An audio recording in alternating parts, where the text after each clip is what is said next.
at 4 years old. The first edition has been out for a while, and this roundtable has been part of an exercise to try and update the report so that we have a picture of what has been happening since the last chapters were published. So the chapters and the chapter authors have been hosting these roundtables with us and giving us a glimpse of what they're seeing as experts in their field, and what the community is seeing as a direction for open data in the regions and the thematic areas. So today, of course, we have our friends from Latin America joining us, and I'd like to hand over to Fabrizio Scrollini. I'm always afraid of pronouncing that name, Fabrizio. Where I come from, the L and the R can go really badly. Excellent pronunciation. Thank you very much for your kind words and introduction, and welcome everyone. Hola, bienvenidos, bienvenidas to this space. We are hosting this session in English for also the benefit of all our global network, who are also very interested to get to know what's happening in Latin America. And thank you very much to D4D and to Mushidi and his team as well to get us off the ground in this event. I think it's very important that we share what we know about the state of open data globally.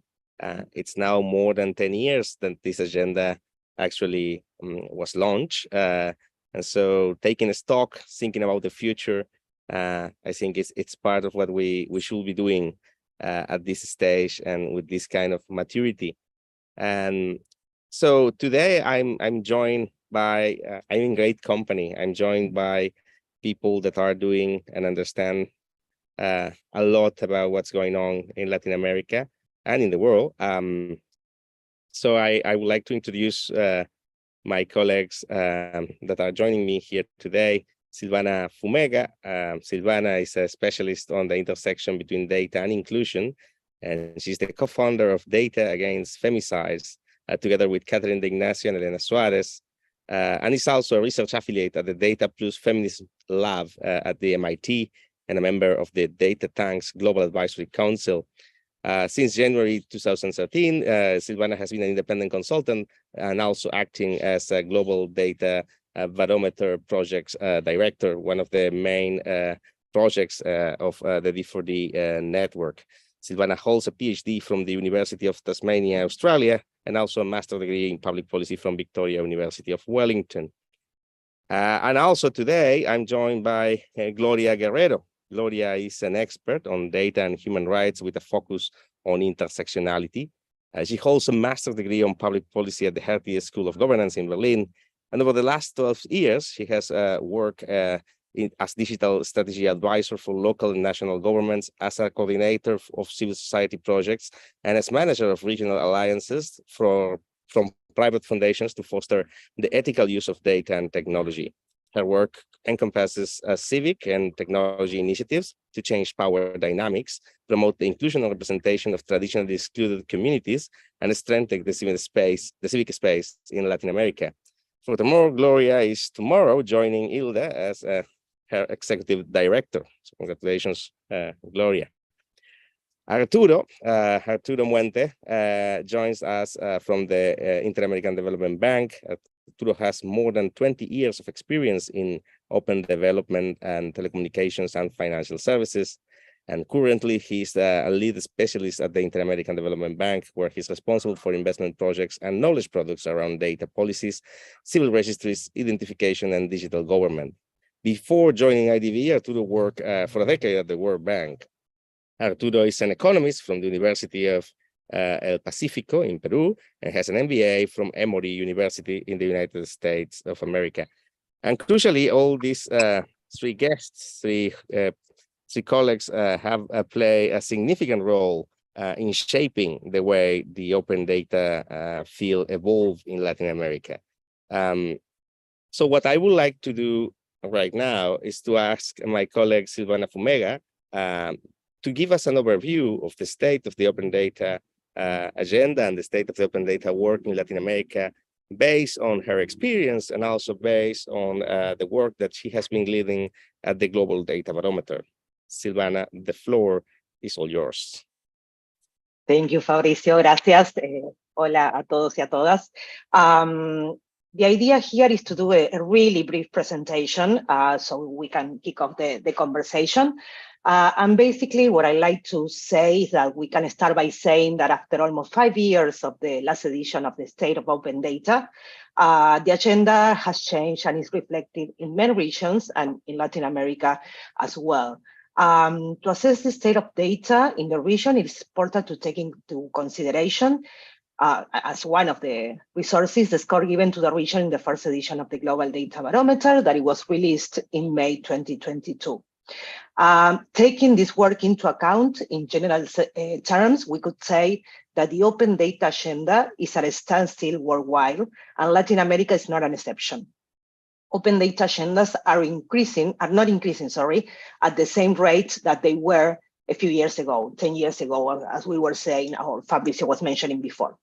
Although new national open data initiatives have launched since 2016, since the last edition of the, for example, global edition of the Open Data Barometer, others have disappeared completely. You can also check the last edition of the Open Data Barometer regionally that it was done in 2020 in Latin America.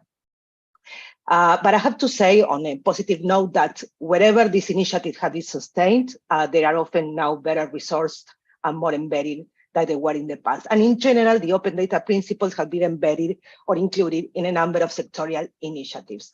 I'm going to share with you just a few numbers. I'm going to share the screen as well because it's going to be easier. So there are the 15 countries that are included in the Latin American region for the first edition of the Global Data Barometer. I'm not including here the 8 countries covered by the Caribbean hub because we are mostly based our discussion in Latin America.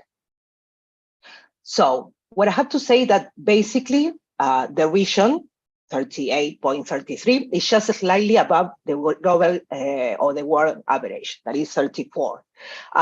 So even though the data, as I mentioned, the data agenda is not progressing at the same speed, a decade of work of open data has contributed to the data availability as well as to some progress on the regulatory frameworks. Talking about regulatory frameworks, what we can say is that the mean score for the region is 38.33. Oh, no, sorry, that's here. No, that's the different number. It's 40.8 for Latin America, and the global is 36. So it's slightly above the global average, showing some progress in the region compared to the world. So a closer look to the governance indicator. We can go into more details later, but it's just to give you a general idea of the numbers.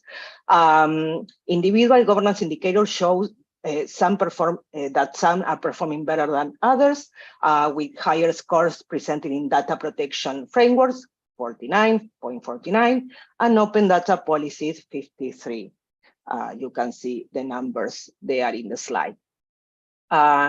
In terms of data sharing frameworks, 25, not doing so good. It's one of the lowest scores in the region, and despite that is slightly above the global average, that is 24. So it's not doing great in any place of the world, and of course Latin America is not the exception. In terms of openness, data openness, from the 255 data sets assessed in the region, the biggest challenge were license and data availability as bulk, and tools to explore the data. I mean, those are the things, there's a mix there in between English and Spanish, but those are the indicators that are having the worst performance in Latin America.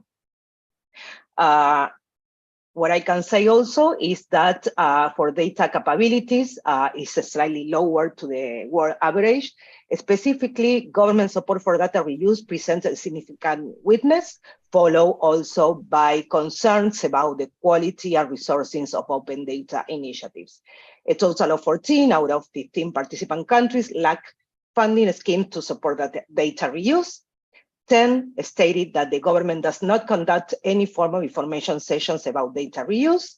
And also a total of 7 countries lack senior political leader to back the open data initiatives, and another 7 do not have any allocated budget for these activities.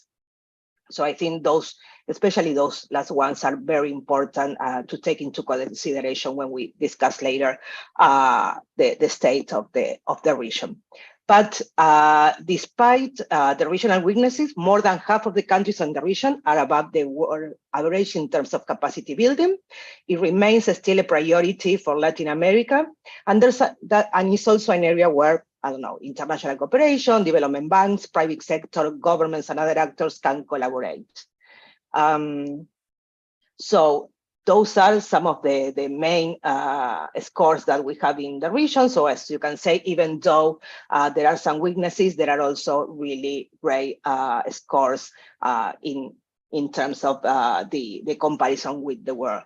So I'm gonna stop here with some of the numbers. I'm gonna welcome everybody and invite everybody to visit the website and the report of the Global Data Barometer to see more results. And also many of the things that I was sharing here in a very rapid way are gonna be included in the update of the State of Open Data that is gonna be published anytime soon. So I'm gonna stop there. Fabrizio, is that okay with you? Yes, it is. Yes, it is.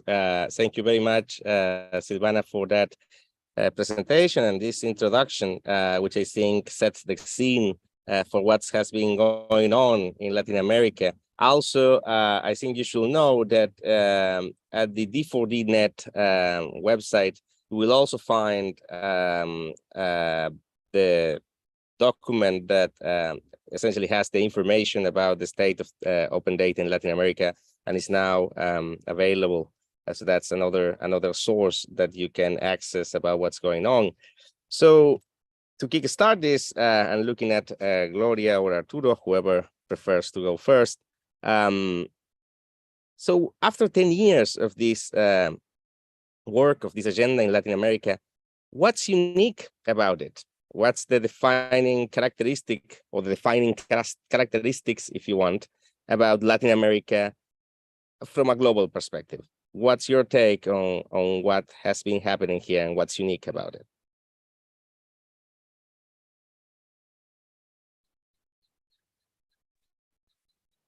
And do you want me to start? Because nobody is saying anything.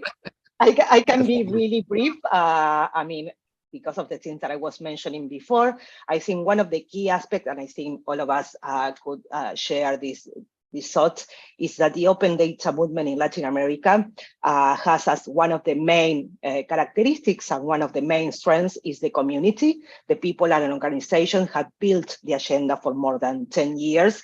I mean, it was mentioned in the previous or the first edition of the State of Open Data, and it's mentioned right now because there were, I don't know, regional forums, different events, Abre Latam con Dato, OGP regional meetings. There were many occasions for the different actors or stakeholders in the community of Latin America.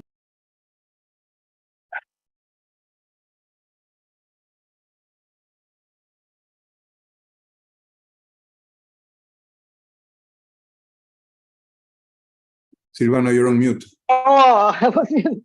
Yes, we lost you. I don't know what I was muted or not. I mean, I didn't see it, but mainly, I mean, very briefly, I think the community is one of the key aspects of the movement in Latin America, and the spaces where this community gather, like Abre Latam con Datos, OGP regional meetings, and many others, and those should be kept and should be improved in the future, because I think it's one of the elements that allow the agenda to keep going in the past and in the future, I think. Excellent. And yes, Gloria, go ahead. I think, yeah, if I may add to this presentation and to what Silvana mentioned, I think also it's something that is very unique about Latin America is not just the importance of the community that is very connected, and it's for the last 10 years, they have been working very closely with governments, among organizations, but also the opportunity that open data represented for innovation in the region.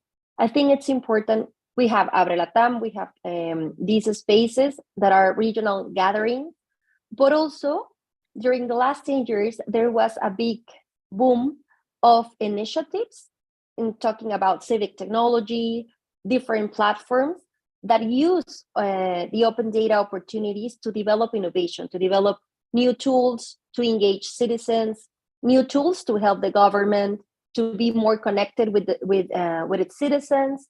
And I think that the idea that open data represented for innovation is key in the region, and something that it's very not only unique but also very special, because sometimes with governments are not responding directly to the citizens' needs. I think open data has been a way to work with the government to open these spaces and to open the dialogue in different areas. So I think that's also something to take note on.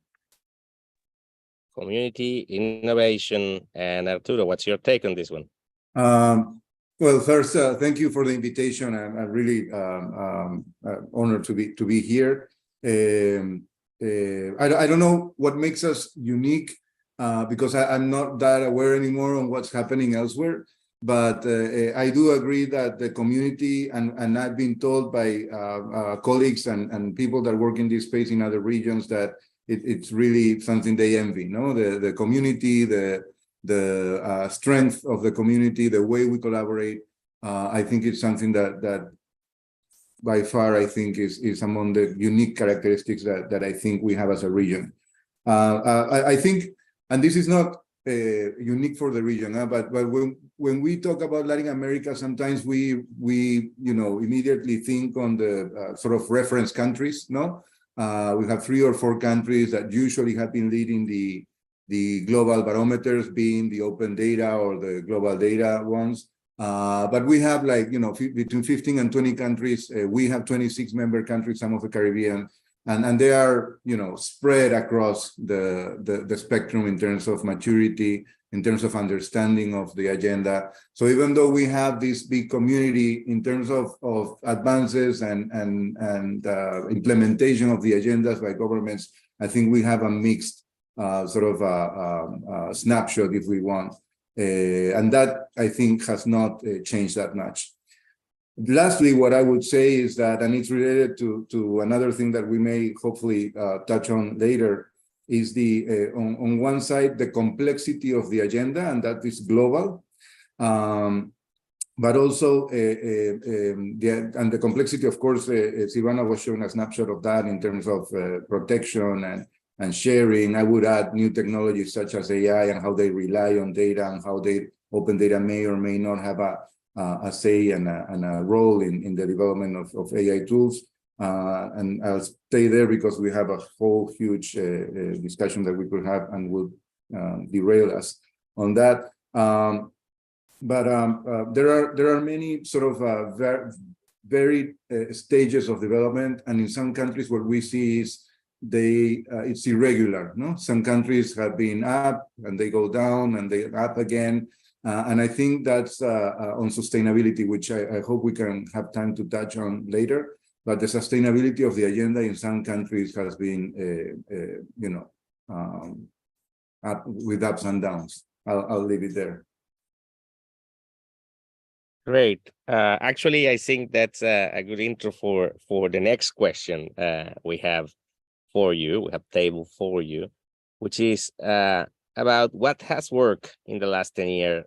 In Latin America, and what has not worked here. I mean, if we had to draw a clear-cut line in terms of things that it took time but are working, or they work quite straightforwardly, and stuff that certainly did not work. And if you could reflect on this, I think it's also probably we're going to share similar stories and similar views with other regions in the world, but maybe Latin America has its own stories and examples to share, of course. If I may start now, one of the things that I was thinking of when preparing my notes for this meeting was, I think that in some countries, or in a lot of the countries we're working with, there's been a huge sort of advancement in terms of opening data, and it's been so hard that sometimes we think that opening the data is the purpose of the open data sort of initiative, right? And we stay there, and mission accomplished, and the data is there, but we're not realizing that the open data, I think, agenda starts with the opening of the data. I mean, I understand it's so hard, and we work with that. It's so hard that it gives the impression of mission accomplished once we open it, but it's really the beginning of that, and it has a lot to do with what Gloria was mentioning in terms of impact, in terms of being used, in terms of grabbing that data and having insights, using it for apps, innovation, transparency, etc. There are some countries where the use of the data and the impact of the data once or after opened has been somewhat disappointed in terms of expectations. There are many dimensions to why this happens, but if anything, I think that we've been relatively good at opening the data and not that much in terms of promoting and supporting the usage of that data. Yes, so open and they will come did not work here in Latin America. Absolutely. Nowhere. I mean, not only in Latin America, I think that we know already now after 10 years that doesn't work. So I'm gonna go with just a few lines about the things that I think are working. I mean, together with the things that Arturo was mentioning and the things that we were discussing before, I think one of the things that we already say that is working is the community work, the linkages between domestic, regional, international stakeholders and organizations. The other thing, and I think that's based on the results of the GDB, is that there's a clear evidence that the partnerships and the work of regional organizations and international organizations in terms of advocacy of certain topics is showing results. So we can see that with the data coming from budget, for example, the work of GIFT, or contracting with the work of OCP and so on. So those kind of things are showing in the results that we have from this first edition. And something that we saw in the past, and we have to see how it goes in the future, because the agenda change, is about the peer pressure for data producer. The peer pressure that global and regional measurements and other things are putting in the data producers. We know already that they work in the past. We have to see how it works in the future. And in terms of what it doesn't work, I mean, I'm not gonna say anything like nothing new. Cut and paste. I mean, we know that doesn't work. That context matters here and in other regions. I mean, I'm not saying something that we don't know already. And in line with what Arturo was mentioning before, what it doesn't work, but it's still the way it is, and we have to see how to make it better in the future, is work in silos. I mean, we know that the field is getting more complex year by year, but we keep working in different silos. Open data in the beginning was right to information and open data. Now we are in also privacy, AI tools, and so on. So there's a lot of fields, or there's a lot of communities that are not working together yet. Hopefully in the future, the answer is different. So I'm going to stop there. Excellent. Gloria, what's your take on this? I think that I totally agree with Arturo and Silvana, and I think it's important to mention these different levels of development. I think something that it's a challenge in the region is something that Silvana mentioned with the data from the Barometer, that we lack this capacity building strength. We need to develop it more. And I think there are countries that advance a lot in the last 10 years, but there are others that are behind. And I think it's important to level up like the stage, to understand what we learned from the countries that did a lot in the first years, and now to connect that with the new countries that are starting to work on open data. I think also something important is how we can make that other sectors can use this data and this lack of appropriation from other sectors. I think sometimes we have advanced a lot, and I think challenges are progress has been made, but the challenges are how are we talking with other sectors that are not technical? And as you mentioned, I think like the transparency agenda, it's great, fiscal transparency, budgeting, it worked, and we did a lot, and we have amazing initiatives globally and in Latin America, but also is how are we talking with other sectors? For example, social movements now in Latin America are evolving, are very vibrant, and they are like leading the conversation on the civic space. And they sometimes need some information and need data, but they are not talking with the other part. And I think some of the opportunities that we have also is to connect and to build those bridges. We have a very, very strong community, a super expert sector that knows the technicalities and what it means. And I think now for the next phase, it will be interesting to how we connect that also with developing, for example, new narratives. I think something that is not working is now in this era of fake news and like all what is happening online, it's what's the value of data. And I think it's too important to connect that, to put again on the table, like the value of data for other agendas, not just for the open data agenda itself.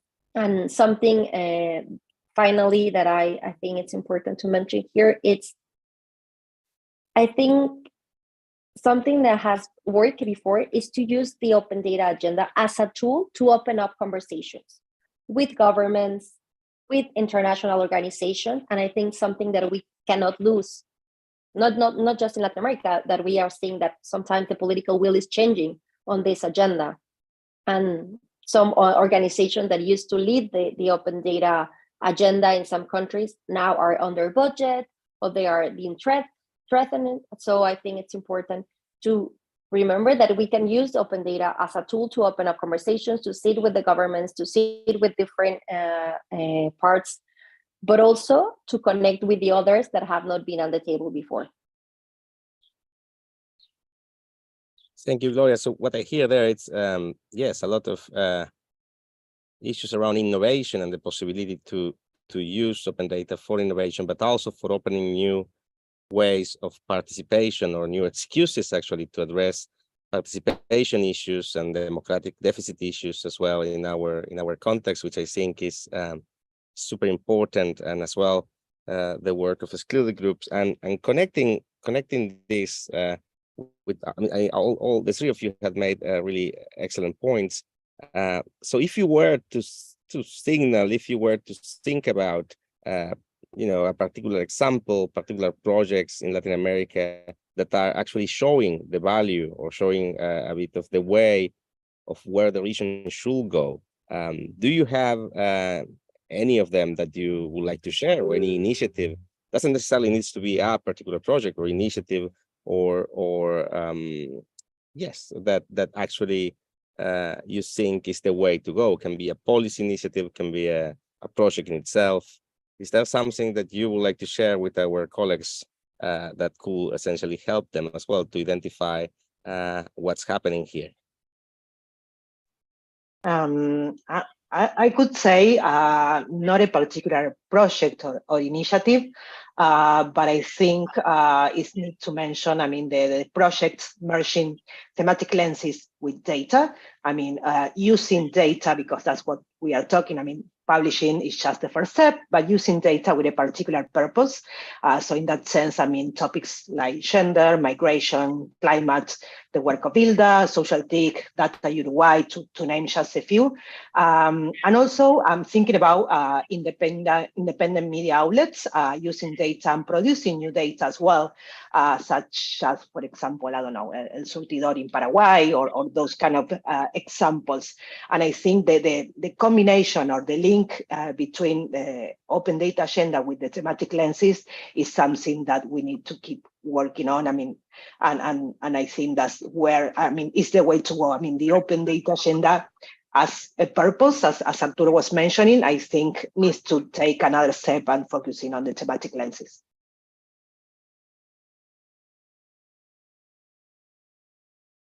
If I may, when I was thinking about innovative projects, I immediately thought of, and it's quite recently, We implemented the Open Up Guide on Climate Change in Uruguay. As part of that, we also collaborated with the Ministry of Environment and NAGESIC, which is the entity in charge of opening data, on a hackathon on that data. And there was, I think, data journalism, a project that actually won the Sigma Award, and I think it has won a grant. So there are some that came to mind. It's a really cool. I'm going to try to find the URL and put it there. It's in Spanish. I think that Google translates it pretty well, and it still you can see what the usage of data meant there. But related maybe also to the previous questions, I think the conversation has matured, right? And when we refer to innovative uses, I think we're also starting to see these quote unquote boring conversations. I mean, in government, I can see more conversations on government around the usage of data to inform public policy design, in terms of collaborating between different entities that have data that's sensitive, and how to make those collaborations at the same time, taking care of digital rights of the individuals that are involved in these databases. So the conversation is getting a little more complex, but I think that also highlights the value of data. And when I meant boring conversations, I think that we're talking more about like standards and regulations and institutions and APIs and things that probably may also have a point on the sustainability and the evolution of the agenda. But I think if it were the Gartner, life cycle, we're coming, I think we were on the peak, of enlightenment, or whatever the name is. And I think in the last probably 2-3 years, we've been on the bottom, on the rock bottom. I don't remember the names of the sections, but I think that with these conversations, we're starting to reach that plateau of long-term sort of development. And I see that the conversations are becoming more, in lieu of a better term, more mature around open data. Yeah, I think something also interesting is the value of local. What we have been seeing lately is I think like what's going on with OGP and all the local work that they are doing. Also, there are a couple of initiatives that we supported with Pulsante. One of them, I will put also the URL on the chat. It's Que Sepan Que Sabemos. It's like, let them know that we know. And it's a project that uses open data around these mega infrastructure projects in Mexico to inform the local communities, especially indigenous communities, of what was going on and how the project was going to affect their community, the resources that they were going to use, which private companies were involved. So it's also like making the information more available and close to the communities that are directly impacted by these infrastructure projects. And something that was very interesting about that project is also it's developing that information in many languages, many indigenous languages. It's not just Spanish, but they also translate all the information and all the technical information to develop campaigns, to develop a database, etc., in different indigenous languages. And they did a very, very good design around the narrative of why it was important for them to know and to have the information for later to ask or to get involved in this government, with the local government and with the national government. So it's a very interesting project. And also it's a different approach of how and who is using the information. I think also the thematic lenses for open data are something very, very useful right now, and also something that is very interesting to understand how this agenda that has been developed in the last 10 years and sometimes was very technical, as we mentioned before, is also being used by different groups, by different organizations, by different sectors. And I also mean by different types of organizations. For example, organizations that have been defending the Amazonian forest for years. Now they are using technology. They are using open data to map. They are using open data to inform of the impact of certain industries. So for climate change, for gender, and for other different thematic thematic areas, I think also that's something important, and it's something that we will see more in the future. And also it's an opportunity to connect with previous work or to explore new areas. So the good news, I reckon, is that we are not short on talent or ideas or on good projects. What we seem to be short is, as you all of you actually mentioned to some degree, is on how to make this agenda sustainable and relevant to some degree for policymakers.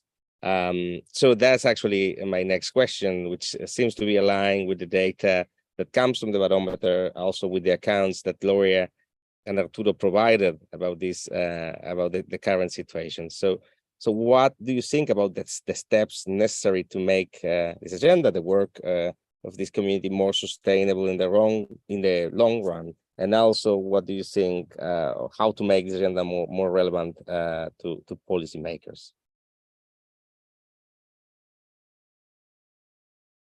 Yes, this was the tough. No, nobody is starting. Sorry, I had to.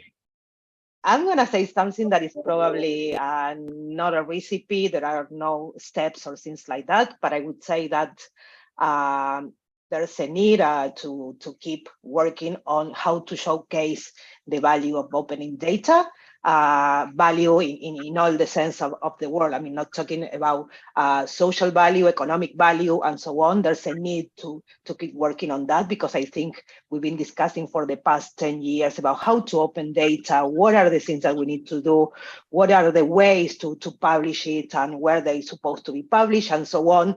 But I think we need to keep working on how to show the value. We know already that there is there, but sometimes it's difficult to show that kind of value. And in a way, I mean, at the GDP, we know that it's really difficult to measure value, I mean, to measure impact, especially when we are thinking about a comparative way. But I think study cases could supply plenty of information to see how the agenda is progressing and how where the value is.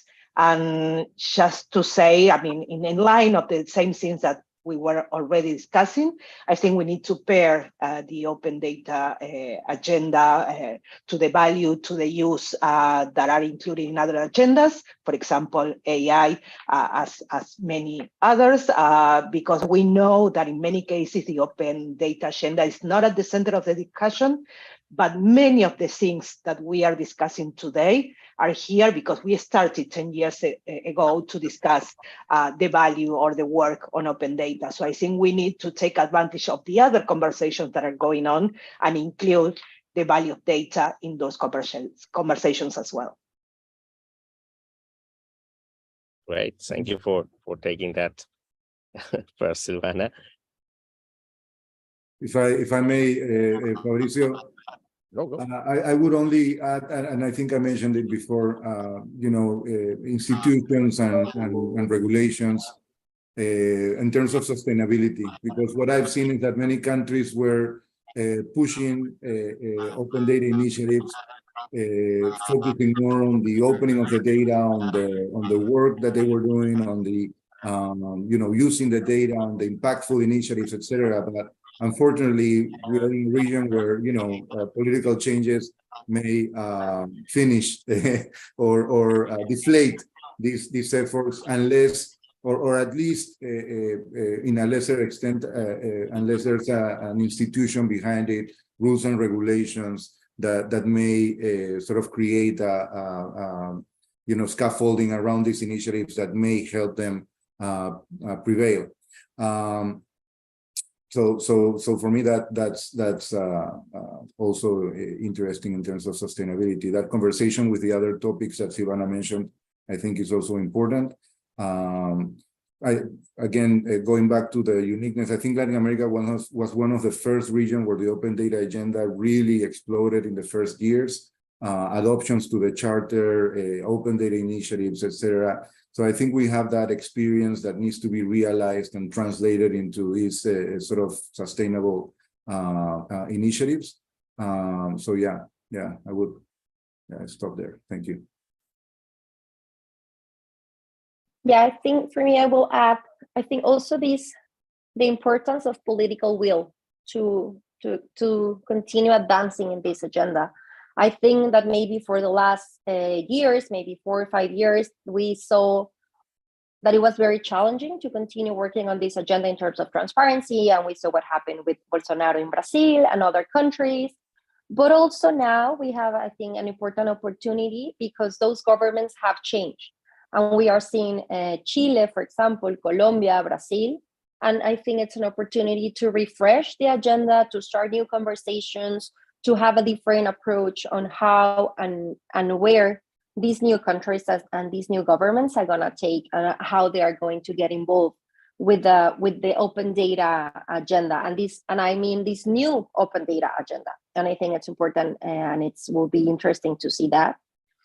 Also, something that is challenging, and I think it's important to mention in terms of funding. I think also funding, there is a lack of funding for open data initiatives itself. I think if they are not connected with thematic areas, to a specific project with narratives, with these strategies of social impact. And we also have seen a decrease in the funding for open data initiatives, and I think it's important. That's a challenge in the future because at some point the funding, and maybe it's because of my experience like managing grants and managing funding initiatives, we have seen that the interests of the private philanthropies or also international organizations, they are directing the funding to other agendas, to social movements, to climate change itself, to water access, to other agendas. So I think someone wrote on the chat like donors fatigue. Yeah, and I think for the last 10 years, this agenda has been very funded, but now we need to find new ways to make open data sexy again, if I may say, like in a very colloquial way, because that's a challenge. Yeah, Arturo, please. Yeah, no, I summed up the donors fatigue because it's something that clearly is happening. I think also related to the complexity of the data agenda and you know, to some extent the fact that these new conversations are where open data was you know, probably a decade ago, so they may need that push. I think that if anything, this donor fatigue or this reality we're facing, I take it as, you know, open data cannot rely on donor money, you know, to subsist, to be sustainable. And that is something that we need to work our way out of. You know, we need budgets, we need validation by governments in terms of the value that it provides and the return that investing public budgets on open data will give. So I think that in that sense, pushing the agenda, expanding the agenda from where we are to more innovative innovation agendas in terms of using the data to improve the design of public policy, feedback from citizens in terms of the M&E, the monitoring and evaluation of public policy. I mean, there are some areas where we are still working our way up that I think may show what Silvana was saying, the value of opening the data that may help with that funding that we're seeing moving away, you know, to other topics on the side of donors, but where government, I think, should start to step in. I think it should have been a more sort of a smooth transition, but you know, we need that transition nevertheless. May I add to that I mean, we are talking about budgets and resources and so on, and I'm not even thinking about civil society, academia, or those kind of things, but thinking about government. I mean, according to the results of the first edition of the GDP, we are seeing that in Latin America, half of the countries, they don't have a particular budget allocated to open data initiatives. In many cases, they don't have the support of any leadership, I mean, to go on with the task. And in many cases, there's a lack of a proper team to implement these initiatives. So it's not only the resources that civil society organizations could help, but also the resources that governments are allocated to this agenda nowadays. Hopefully, I mean, as Gloria was mentioning, there's a change and probably there's something to be done there, but the results, at least until 2021, show that half of the countries were not putting too much resources into the agenda. Great. I mean, that's a great overview you'll provide, and in the chat we have some comments there, yes, about donors fatigue, but also about embedding open data agenda in, you know, in certain sectors, or in a way that is transversal, or cutting all sectors. And there are some comments in there, but I think we all agree that the let's say there are new conversations around, most notably, yes, around AI, around data protection, that are to some degree where the open data initiative was, 10 years ago.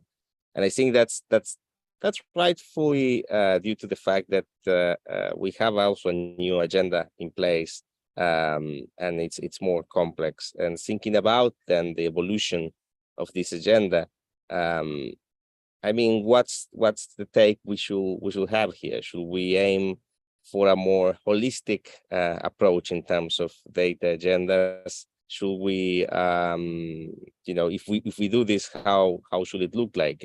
Should we aim to engage countries around data strategies that are more comprehensive?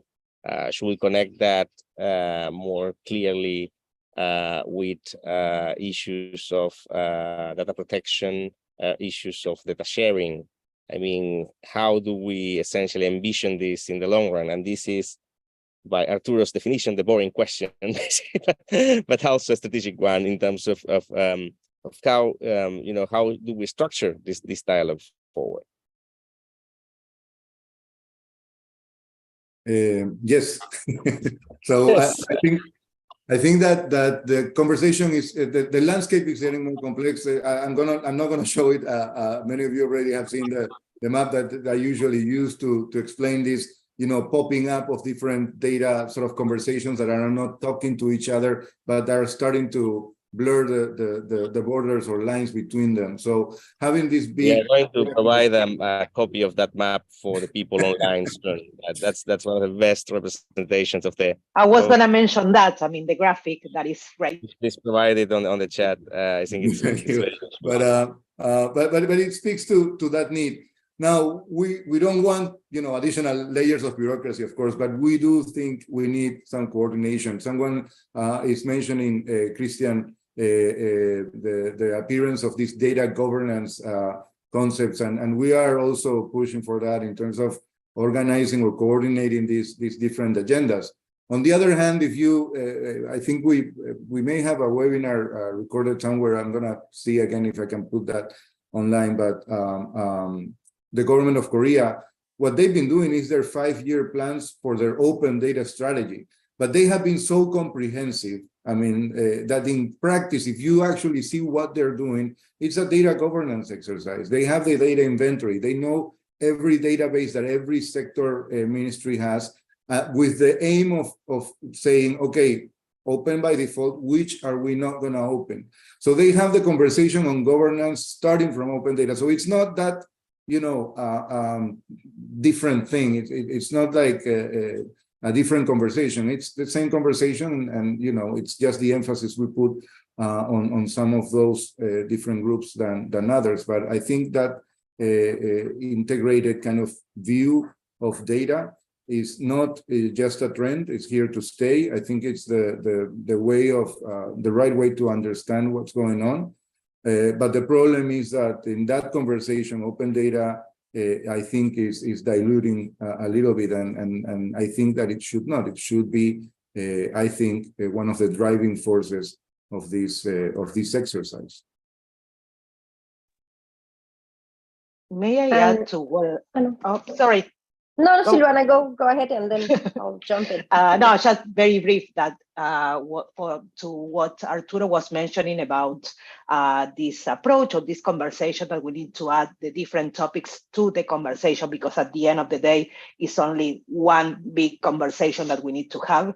I'm also thinking about not only the agendas, but also the stakeholders. I mean, in many cases, the different silos, to put it in a way, that are working on a similar agenda, but they are not talking to each other, or at least not the way we want that they talk to each other. In a way, at the beginning, we're talking about, for example, right to information commissioners. Now we are talking about open data or chief data officers. We are talking about that they don't talk the way they should with, for example, national statistics offices. So there are many stakeholders, not only the agendas, that are not working together. And I think at the end of the day, if we want to keep having this conversation, it has to be not only with all the different aspects of the data agenda, but also with the different actors that are involved in the agenda as well. Yeah, I think I couldn't agree more. And I think we need to move the conversation from, it's not just talking about AI or talking about data governance or talking about digital rights. I think at the end, if we see it like more deeply, like the backbone of all this conversation is open data. And it's what has been done in the last 10 years, like which information should be accessible, which information should not be, which information needs to be published, which not, which is open data, which is just data for the government or data for decision makers. And I think it's important. I think maybe we are now like losing, in Spanish it's easier to say it, but I think we, in this like big forest, we are just seeing like small parts of it, like just seeing like one tree or another, but at the end, like it's all connected. And I think the importance of collaboration there, it's crucial, no? Between governments, between civil society, and also the private sector. And I think also now with the conversation around AI, it's important also to start this conversation and this dialogue with the private sector. And I think for a successful agenda of data governance that englobes everything that open data has done before, I think it's important to not lose sight of that the conversation is important, that we need to have all these stakeholders at the table, as Silvana was mentioning. And also, I think the possibility of thematic areas, I think I'll go back to that also opens up different conversations around the value of data, the value of open data. And I think it's important to understand like all these new topics are like the new buzzwords. They are like the evolution of the conversation around data and around open data. And I think it's important not to lose that. Now we are talking about transparency for AI. That transparency means open data and means to understand how those decisions are developed and how they are programming those algorithms that are taking decisions. So I think it's just going back to basics and not to sound like the old ones that this is open data. It's not that, but it's just connecting the agendas and to understand that all this knowledge that we have from the last 10 years, not just in Latin America, but I think globally, how that it's going to build up on what are the new questions. For example, digital rights, privacy, cybersecurity sometimes, etc. So I think it's just to use all that knowledge to make the new questions and not to lose the connection between the topics. That's a great point about connecting or weaving, if you want, these agendas.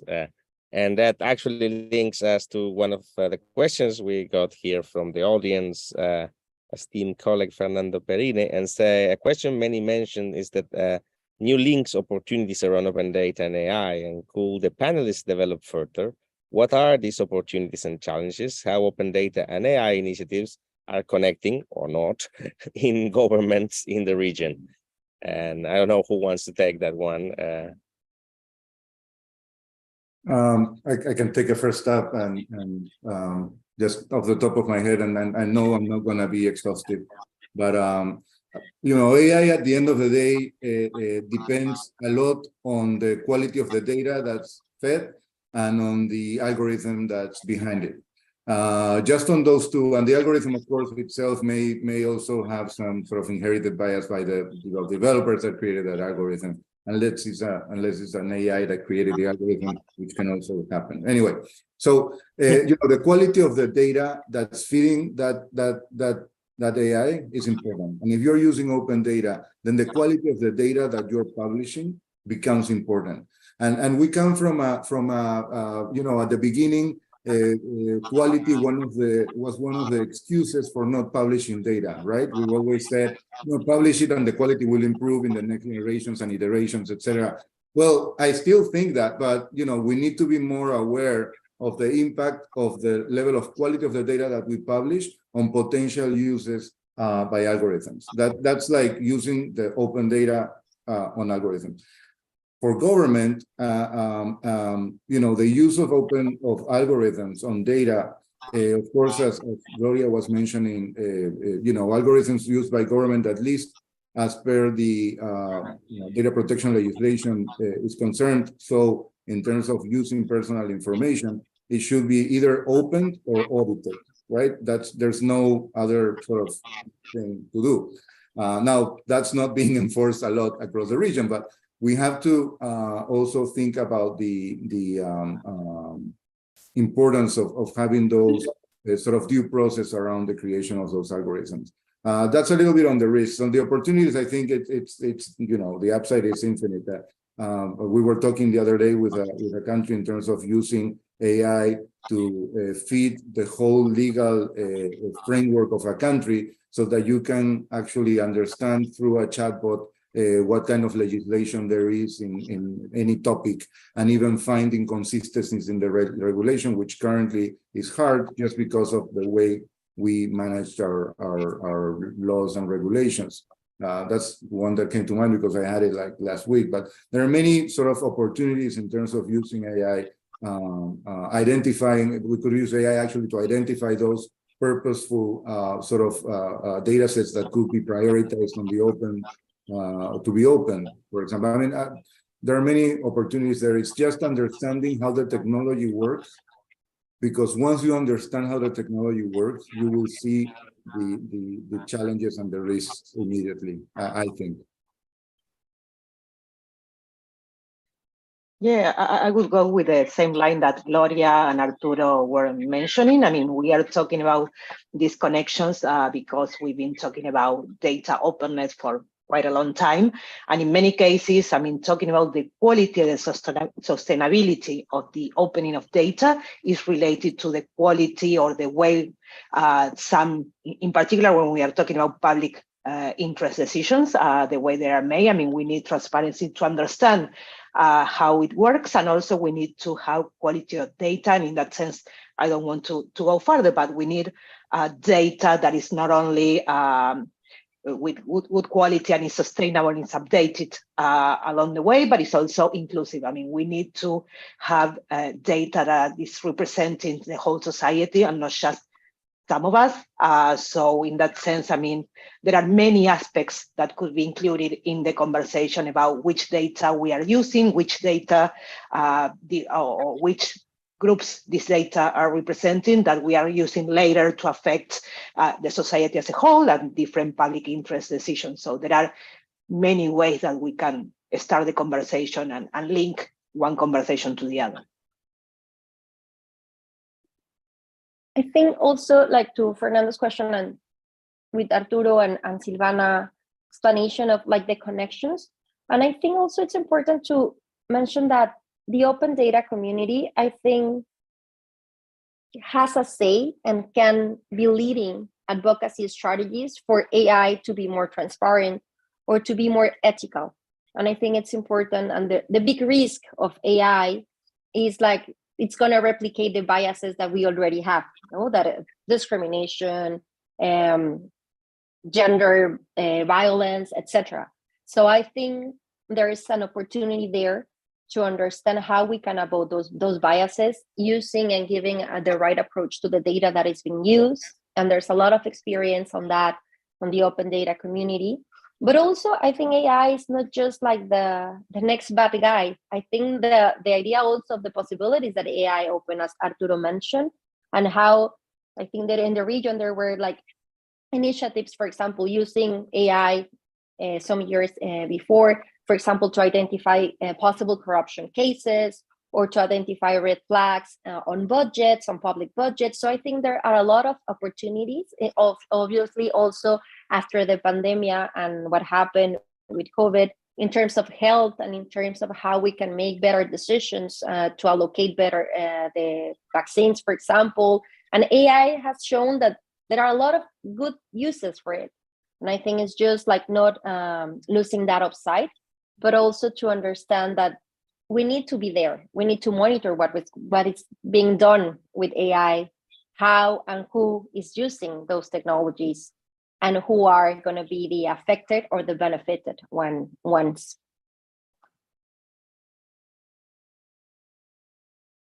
Thank you all for that comprehensive answer. And I would like to add as well, like, there is, to me, yes, as you mentioned, like the obvious connection in advocating, well, I mean, obvious to some degree, like for us it's obvious, maybe not for the government, for the rest of the people, like between transparency and the transparency of algorithms and transparency of data. There's also, you know, the fact that there is an agenda here around innovation in terms of the availability of data, allowing essentially to train certain models.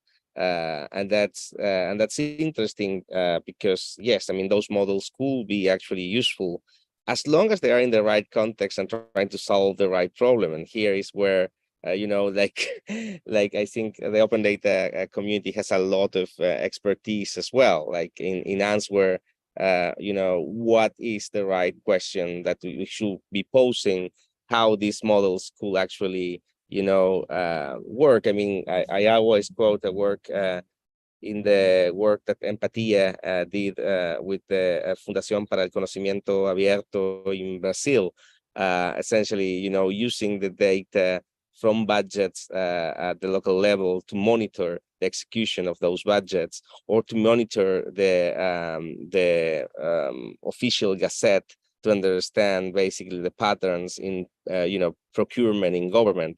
So all these things, I mean, are data that's coming from the government that to some degree, some machine learning technology is being applied, and you can automate essentially oversight processes. But it's not done, you know, like overnight, and it has a more tailor and a more adjust process that I think that amidst the hype we are living today on AI and language models and so on, we tend to think that these are created overnight and that we just input data in a black box and suddenly something you know, relevant comes out of that. And I think we should make people aware that that's not the case, and that actually effective innovation, you know, requires a lot of context and requires potentially, yes, good quality data as well. And that's, to me, is another potential connection. But that's a lot of me, and we are getting to the final round here.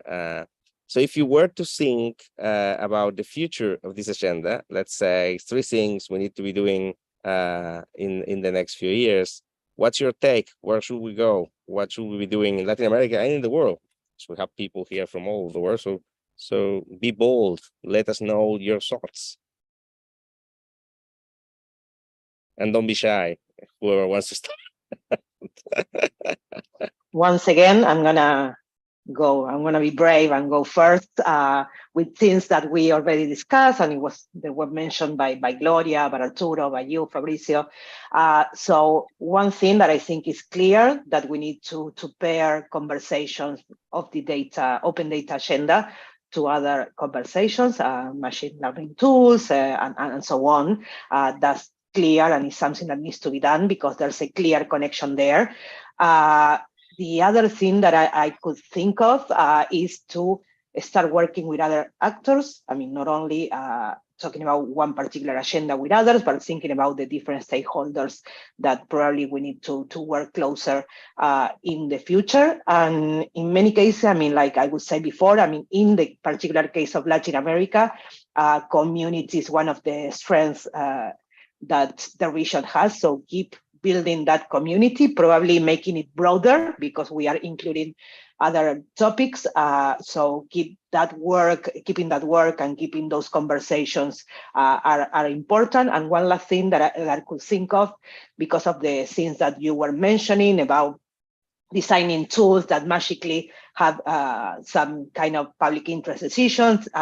So I'm thinking about the processes, not only the data, but the processes of design of different tools that are affecting all of us in many cases, thinking about how those tools or how that data is built and is designed, not only about the data itself, but also about the processes. So in that sense, I mean, there's a lot to be done there in terms of tools, in terms of policies, in terms of the standards.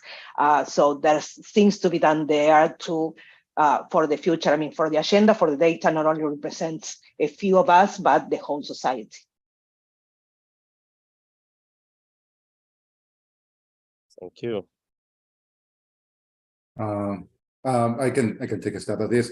So I think, and maybe somewhat biased here, but I think that Latin America can provide sort of an interesting petri dish for the rest of the world. I mean, we have a relatively diverse, in terms of the stages of development of their open data agendas, from non-existent to truly world leader in the region. On top of that community that Silvana is mentioning, I mean, and that creates a lot of, you know, communication and experiences and exchanges that I think allow us could allow other regions to see where we're at, and then, you know, maybe inspire yourself from one of the more advanced countries, or you know, identify and relate to one of the least developed ones, etc. So I think that you know, the region I would say it's an interesting region to follow. Something that I mentioned before, I think we need to move on these sort of more institutional conversations, you know, institutions behind it, budget, initiatives, standards, APIs, legal and regulatory framework, etc. That's sort of something that we need to work on, an integrated approach. And the third, but not least, is this sort of broader agenda that we need to start sort of including and looking at, without, I think, reducing the, protagonism of open data in this conversation. I think for me, my three will be, I think we need to continue betting on data quality. Anything in this era of like the post-truth era, like data matters. And I think quality now, it's more important than ever. Now, I think it's a critical challenge for data initiatives to have like good quality of information. Also something that we need to address and we need to work on, it's like, and to understand how from this sector we can deal with that and we can democratize the open data agenda. I think we have a limited access to technology in the region, and it's important to understand who are the ones that are being left behind, especially now that we talk about AI, digital rights, etc. I think there are a huge number of population in Latin America that are not being part of the conversation because they lack the access to technology, just basic technology, internet connection. And also something that connects with that is language. I think language barriers. I think even in the region, we have sometimes some like disconnection from Brazil, for example, and we have information in Spanish, in Portuguese, but also many of the information and many of the material that is available online and that can help you like to be more involved in the open data and to learn more things outside the community that we already have. All that information, it's in English. And I think we have a responsibility also in the region to make that information available and to address the language barrier. If we want more people to be involved and to participate in this agenda and to do it more democratic. And an opportunity and a challenge is how we connect this agenda with social movements. As I mentioned before, I think that there is a vibrant and emerging sector of civil society that it's innovating in terms of how they participate what they are demanding from the government.